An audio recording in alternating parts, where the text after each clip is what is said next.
గౌరవ సహచర మంత్రివర్యులకి, గౌరవ శాసనసభ్యులకి, ఆంధ్రప్రదేశ్ రాష్ట్ర ప్రజలకి నా హృదయపూర్వక నమస్కారాలు. ప్రత్యేక రాష్ట్ర రాజధాని కోసం పెట్టిన తీర్మానానికి మనస్ఫూర్తిగా మద్దతు తెలుపబోయే ముందు ఒకసారి ఏమేం జరిగాయి అనేది ఒకసారి వెనక్కి వెళ్ళి చూసుకున్నామని తెలియజేయాలనుకున్నాను అధ్యక్ష. భాషా ప్రయుక్త రాష్ట్రాలు భారతదేశంలో ఏర్పడ్డాయంటే దానికి మూలాలు 1952 అక్టోబర్ 19వ తారీఖు నుండి అంకురం జరిగింది.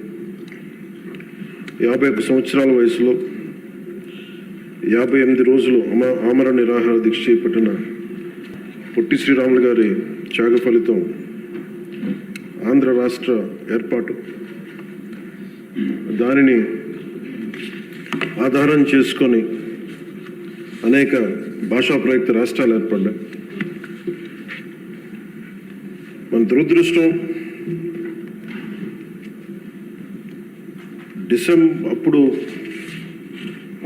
రాష్ట్రం ఏర్పాటు అయినప్పటి నుంచి 1953 అక్టోబర్ 1 కర్నూలు రాజధానిగా ఏర్పడినప్పటి నుంచి ఈ రోజు దాకా ఇంకా మనం రాజధాని గురించి కొట్టుకుంటున్నాం. ఇక్కడ ఉండాలా, అక్కడ ఉండాలా. పొలిటికల్ స్టెబిలిటీ, స్థిరత్వం ప్రజలకి చాలా చాలా అవసరం. నేనే హైదరాబాద్కి రాబోయింది అధ్యక్ష. మేము చెన్నైలో ఉన్నాము, ఫిల్మ్ ఇండస్ట్రీ అక్కడ ఉండింది. మేమందరం ఏం నమ్మామంటే ఇది మా నేల, మా తెలుగు రాష్ట్రం, మా ఆంధ్ర రాష్ట్రం. అక్కడ సొంత ఇల్లుండి, మా అన్నయ్య గారికి కానీ అందరికీ సొంత ఇల్లుండి అక్కడి నుంచి అందరం ఉన్నాయన్నీ వదిలేసి అమ్మేసుకొని హైదరాబాద్ వచ్చిన తర్వాత కారణాలు ఏవైనా కావచ్చు కానీ ఇది నీ ఊరు కాదు, నీ రాష్ట్రం కాదు, మీరు ఇక్కడి నుంచి వెళ్ళిపో. పొలిటికల్గా వెళ్ళిపోవాలంటే ఇది కేవలం ఒక రాజకీయ నాయకుల వరకే గొడవ ఉంది, కేవలం శాసనసభ్యుల మధ్య గొడవ ఉంది అంటే అది వేరేగా చూసేవాళ్ళమే. కానీ సగటు ప్రతి ఆంధ్ర పౌరుడి మీద దాని ఫలితం, దాని ప్రభావం చూపించింది.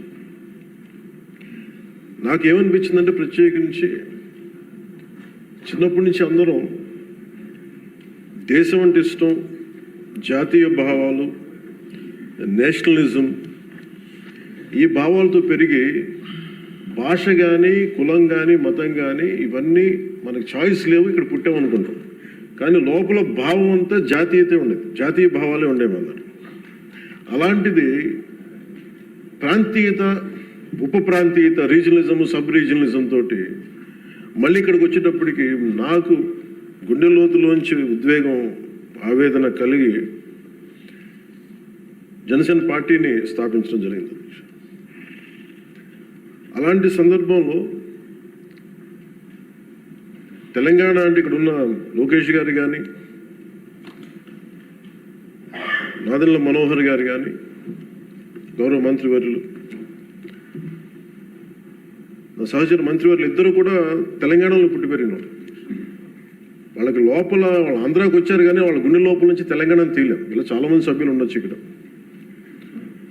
నేను మా నాన్నగారు నెల్లూరులో పనిచేసేవాళ్ళు కాబట్టి పుచ్చలపల్లి సుందరయ్య గారు లాంటి వాళ్ళు తెలంగాణ ఉద్యమానికి ఎలా పనిచేశారు ఇవన్నీ మేము ఇప్పుడు చిన్నప్పుడు కథలుగా వింటూ ఉండేవాళ్ళం. సో ఎప్పుడు తెలంగాణ వేరు, ఆంధ్ర వేరు అని ఎప్పుడు భావం లేదు, తెలుగు నేల అనుకో. కానీ లేదు, మీరు విడిపోయిన తర్వాత సహజంగా ఏం జరగలేదు అధ్యక్ష. అప్పుడున్న కాంగ్రెస్ ప్రభుత్వం ఏం చేసి ఉండాల్సింది, ఇంత నష్టం జరగబోతుంది, ఇన్ని కోట్ల మంది ప్రజలు విడిపోతున్నారు, ఇట్స్ కైండ్ ఆఫ్ పార్టీషన్.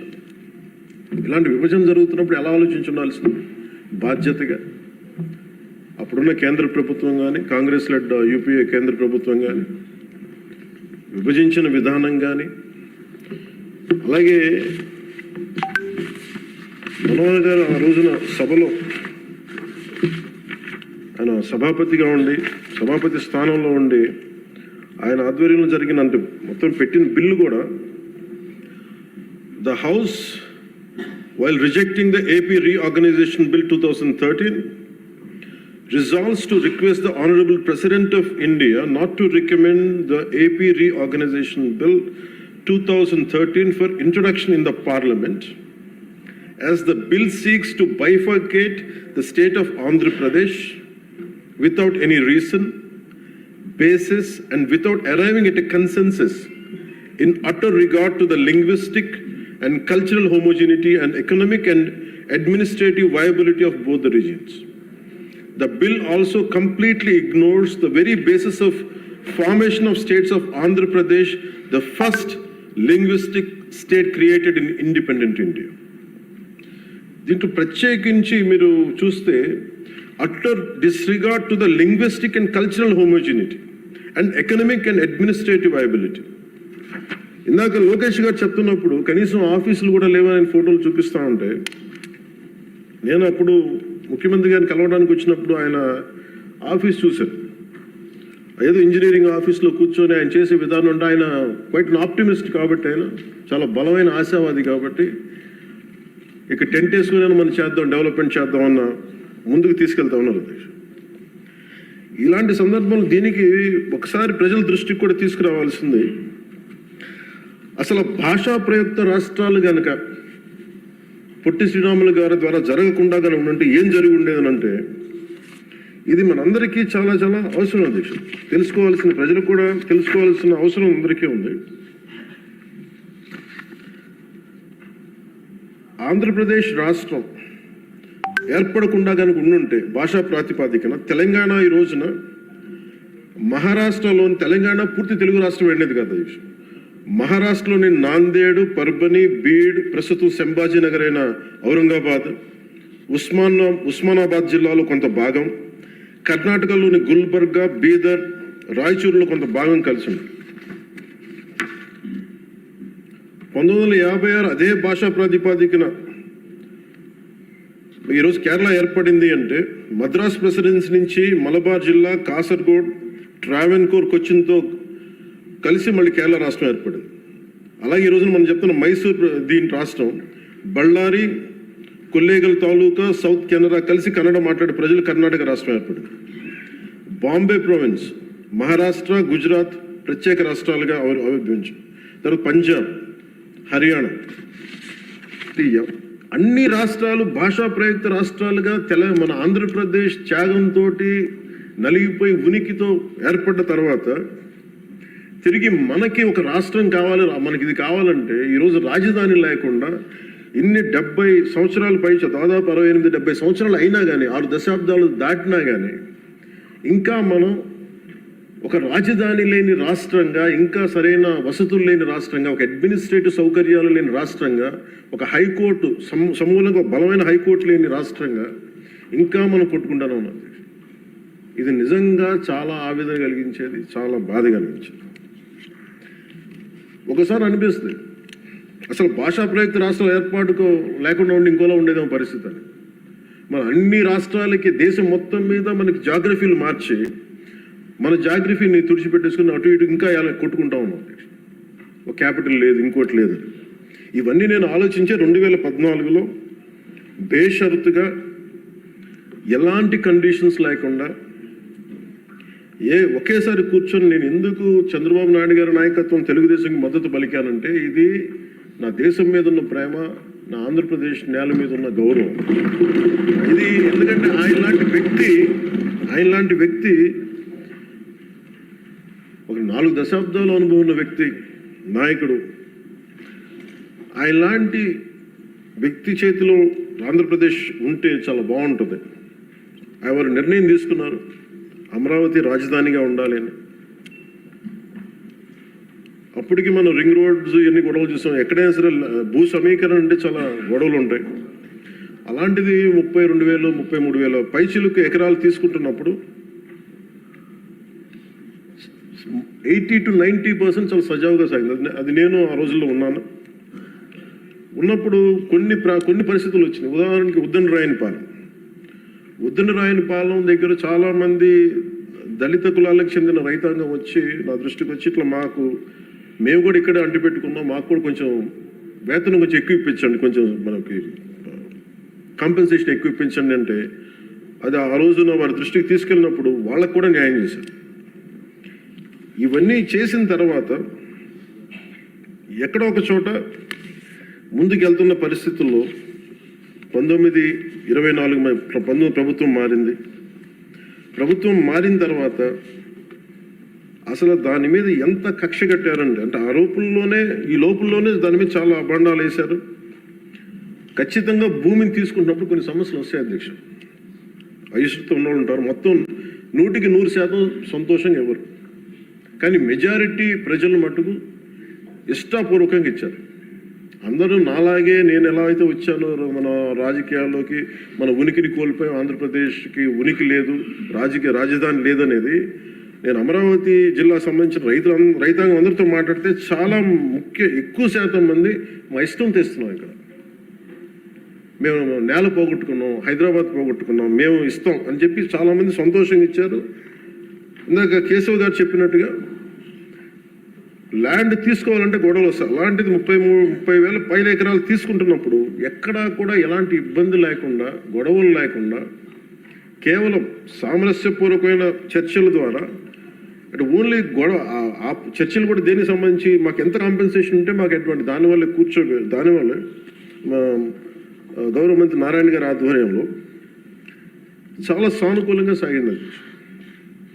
పరిస్థితులు ఏమైనప్పటికీ 1924 మధ్యలో ప్రభుత్వం రాలేకపోయింది, ఆ రోజునున్న ఆ ప్రభుత్వం రాలేకపోయింది. వచ్చినప్పటి నుంచి అసలు ఎలాంటి గొడవలు జరిగినాయి అంటానికి చాలా మీకు ఎంత బాధ కలిగించే అంశాలంటే, ఇంట్లో నుంచి బయటికి రాని ఆడవారు అసలు బయటికి రావాలంటే ఆలోచించేవాళ్ళు. అలాంటి ఆడపడుచుల మీద కష్టం, శారీరక శ్రమ తప్ప వాళ్ళ ఒంటి మీద వాళ్ళ శారీరక శ్రమ తప్ప ఇంకేమీ తెలియని వాళ్ళు వీళ్ళందరూ ఇష్టంతో పొలాలు ఇస్తే ఈరోజు ఇక్కడ రాజధాని లేదు, ఇక్కడ ఉండదు అనే ఒక గత వైసీపీ ప్రభుత్వం చేసిన దీనికి నాకు జనసేన పార్టీ కార్యాలయంకి వచ్చి ఆడపడుచులు ఎలా దెబ్బలు కొట్టారు, పోలీసులు ఎలా కొట్టారు అనేది నాకు ఇది వివరించే దృశ్యాలు అధ్యక్ష. అలాగే ఎలాగ వీళ్ళని వచ్చి ఎన్ని రకాల కష్టాలతో ఉన్నాం, మాకు ఏం చేస్తున్నారు అనేది మా జనసేన పార్టీ ఆఫీస్ దృష్టికి తీసుకొచ్చారు. ఆవిడకి ఇక్కడ చూస్తే మీకు ఆవిడ ఎలా కొట్టారు పోలీసులు అనేది ఆవిడ ఏడుస్తుంది. నేను ఇంట్లో నుంచి ఎప్పుడు బయటికి రాలేను, నా బిడ్డల భవిష్యత్తు కోసం ఇస్తే నన్ను ఎలాంత దారుణంగా కొట్టారు చూడండి అని చెప్పి మేము చెప్పుకోలేకపోతున్నాం, మేము కూర్చోబెట్టి ఎక్కడెక్కడ కొట్టారు మీకు చెప్పలేకపోతున్నాం అనేది ఆవిడ చాలా హృదయ విదారకంగా చెప్తుంది. ఈయన పాపం పనిచేసుకున్న రైతే, ఆయన మాకు ఎందుకు కాంపెన్సేషన్ ఇవ్వట్లేదు అని అమరావతి గురించి ఎందుకు మీరు కంటిన్యూ చేయారంటే ఆయన మీద దాడి చేసి రిపీటెడ్గా ఆయన కొట్టింది ఆయన చూపిస్తున్నారు. ఇదే చూస్తే ఇక్కడ ఈ ఆడపడుచున్నాడు,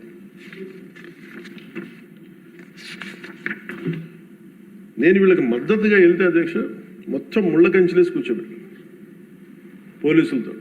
ఈరోజు చూస్తున్న అమరావతి కానీ ఈరోజు చూస్తున్న ప్రాంతం కాదు, ఒక యుద్ధ వాతావరణం ఉండేది, గుబులు వాతావరణం ఉండేది. చట్టసభల్లోనే ఇందాక లోకేష్ గారు చెప్తున్నట్టుగా చట్టసభలోనే దాడులు చేసే పరిస్థితిలో ఉన్నప్పుడు, ఇంకా బయట శాసనసభ్యులకే రక్షణ లేనప్పుడు, ప్రతిపక్ష నాయకులుగా ఉన్న చంద్రబాబు గారికి రక్షణ లేనప్పుడు, ఇంకా సగటు రైతుకి ఏ రక్షణ ఉంటుందో మీరు ఊహించుకోగలరు. అలాంటిది మేము కూర్చోబెట్టి బయటకు వస్తే అధ్యక్ష మొత్తం ముళ్ళ కంచెలు వేసి మమ్మల్ని ఇక్కడ కూర్చోబెట్టి మీరు 15 నిమిషాలు కూర్చుంటే వెళ్ళిపోతామంటే ఇంకా నాకు విసుగొచ్చి గొడవ పెట్టుకొని మీరు వదిలితే వదలండి, లేదంటే మీరు కంచెల నుంచి ఒళ్ళు చిరిగిపోయినా ముందుకెళ్తామని చెప్పి ఆ పొలాల మధ్యలో నుంచి వెళ్తే అప్పుడు కూర్చోబెట్టి గొడవ పెట్టుకుంటే పోలీసులు వెళ్తే వాళ్ళందరూ చెప్పుకున్న బాధ అది. వాళ్ళ ఏడుపుల అధ్యక్ష పాపం ఈ రైతులు కన్నీళ్ళు చాలా ఇవన్నీ ఆవేదన కలిగించింది. ఈ అబ్బాయి అయితే ప్రత్యేకించి నోటి మాట కూడా రాదు అధ్యక్ష. ఈ అబ్బాయికి బాధ ఎలా కొట్టారో కూడా అబ్బాయి చెప్పలు. ఈ అబ్బాయి వీళ్ళందరూ కూడా దళిత కులాలకు చెందిన కులాలు అధ్యక్ష. ఈ అబ్బాయికి మాట కూడా రాదు, ఏడుస్తా ఏం చెప్పాలో తెలియట్ల భాష లేదు. ఆ భావానికి, ఆ ఏడుపుకి, ఆ వేదనకి భాష లేదు. ఆ సైగలతోటి, ఆ రాని వచ్చిన ఒక మోగ గొంతుతోటి మాట్లాడుతుంటే నా గుండె కరిగిపోయింది. రైతాంగం అందరూ వచ్చి మమ్మల్ని రిపీటెడ్గా మాకు హెల్ప్ చేయండి, మీరు నిలబడాలంటే ఇవన్నీ కూడా అప్పుడు మేము అలయన్స్లో ఉన్న భారతీయ జనతా పార్టీ కేంద్ర నాయకత్వం దృష్టికి తీసుకెళ్ళి ఆ రోజున జనసేన పార్టీ నుంచి చాలా బలంగా నిర్ణయం తీసుకున్నాం. ఆంధ్రప్రదేశ్కి ఉండేది ఒకే ఒక రాజధాని, అది అమరావతి అవుతుంది.